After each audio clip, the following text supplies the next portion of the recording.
her part, Harris shrugged off any criticism or accountability. I support our sanctuary law, and I also recognize that we got to a place that became highly publicized where we strayed from it, and so we needed to get back on track, pardon the overuse of that term. Among raid with federal immigration authorities, Kamala Harris's office defended San Francisco's sanctuary city status, saying, "We are a sanctuary city, a city of refuge, and we always will be." But she also took positions that put her at odds with immigrant activists, like requiring law enforcement to turn over undocumented juvenile immigrants to federal authorities if they were arrested and suspected of committing a felony. But her sanctuary city pro-illegal immigrant policies in Deep Blue, California was a winning combination. And in 2010, Harris became California's Attorney General. And I intend to fight. I intend to fight for our ideals. I intend to fight for a state that has the largest number of immigrants, documented and undocumented, of any state in this country. Harris was leading the charge, making California a sanctuary state for illegal immigrants. Catherine Steinle, only 32, by all accounts, a loving and wonderful daughter and sister, is dead this morning and should not be. Authorities say she was killed by this man, Francisco Sanchez, an illegal immigrant who had been deported 5 times and who federal authorities say should never have been on the street. The suspect had 7 felony convictions and been deported multiple times, yet walked free in California. To add insult to injury, he was eventually acquitted of Steinle's murder. Critics charged Harris with helping create the sanctuary city policies leading to murders like Steinle's. While she was accused as being soft on illegal immigrants, Kamala Harris's office was decidedly tougher on nonviolent American prison inmates, many of them African-American men. The Daily Beast reported Harris's office fought to keep some nonviolent offenders incarcerated, despite a court ruling that urged their release because the prison system would lose a source of cheap labor to fight wildfires in the state.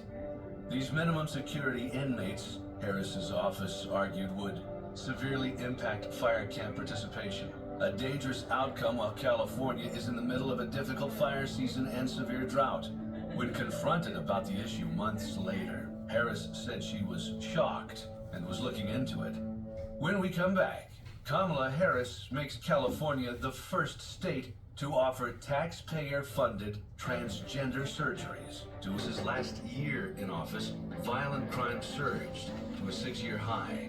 As she runs for president, her claims are coming under higher scrutiny, and it isn't the first time. All the way back in 2003, during her race for DA, Kamala Harris was confronted by her opponent, criminal defense attorney Bill Fazio, on a radio talk show over Harris's claims that she tried hundreds of serious and violent felonies. How many cases have you tried? Can you tell us how many serious felonies you have tried? Can you tell us one? I've tried about 50 cases, Mr. Fazio, and it's about leadership. You know, Ms. Harris, why does your information, which is still published, say that you tried hundreds of serious felonies? I think that's misleading. I think that's disingenuous. I think that shows that you are incapable of leadership and you're not to be trusted. And in a move opposed by prison officials she was representing in her own state, Attorney General Kamala Harris worked to ensure illegal immigrants could receive gender transition surgery at taxpayers' expense. I worked behind the scenes to not only make sure that that transgender woman got the services she was deserving, I made sure that they changed the policy in the state of California so that every transgender inmate in the prison system would have access to the medical care that they desired and need. Under Harris, California became the first state to offer such surgeries. Kamala Harris's meteoric rise in politics was just getting started. Deep Blue, California was the perfect stage for Kamala Harris's energy and ambitions. She set her sights on Washington, D.C. I intend to fight. I intend to fight for Black Lives Matters. I intend to fight for truth and transparency and trust. In 2016, Kamala Harris was elected to the United States Senate, promising stricter gun control citizenship for illegal immigrants, federal legalization of cannabis, and climate justice. I am supporting the Green New Deal. Senator Harris co-sponsored the Green New Deal, a nearly $100 trillion spending initiative, which would radically reshape the U.S. economy in an attempt to address climate change. Climate change is an existential threat to us, and we have got to deal with the reality of it. When did climate change become a crisis for you? When I was in elementary school. Really? Yeah, no, seriously. So, I went to Thousand Oaks Elementary School in Berkeley, California. And we called them ecology projects. I came home one day, I was an elementary school student, and I was like, Mommy, I don't understand. So we don't like conservatives, but we're conservationists. And I couldn't understand how to reconcile the two. Under Harris's bill, all gas-powered cars would be banned.